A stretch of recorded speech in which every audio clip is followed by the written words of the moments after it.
faut que nous soyons tous conscients du combat que nous menons et que nous restons surtout concentrés.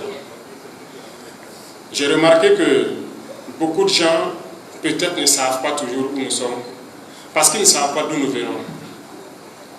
Et je pense que celui de la veille citoyenne, pour la région ici par exemple, a dit quelque chose de très important.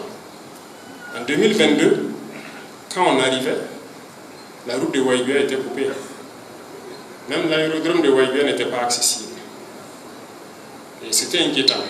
Et c'était pareil pour presque toutes les villes. La route nationale numéro 1 même était coupée aussi.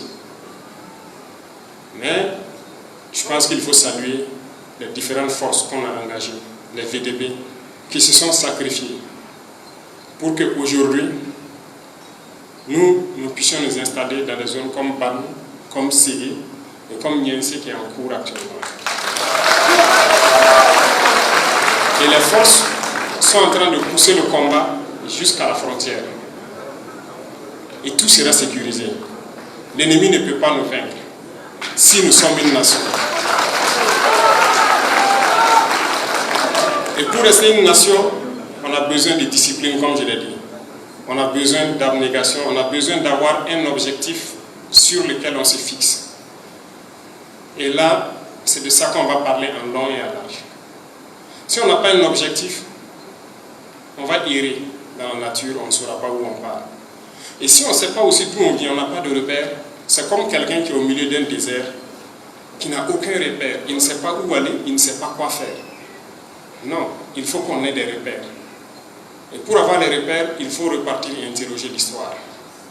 Et il ne faut pas occulter une partie de notre histoire.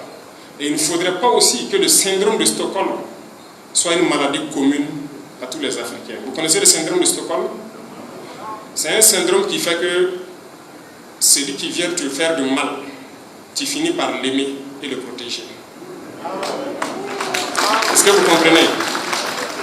C'est-à-dire l'agresseur, là, celui qui te fait du mal, qui te torpille, tu finis même par l'aimer et tu le défends, tu le protèges.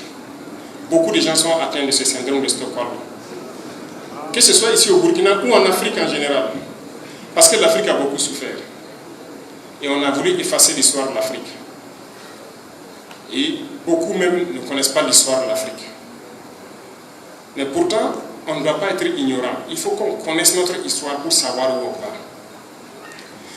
L'Afrique n'était pas comme ça. Reconnaissons-le.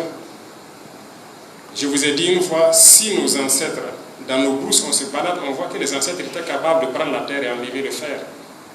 Mais pourquoi aujourd'hui on ne peut pas le faire?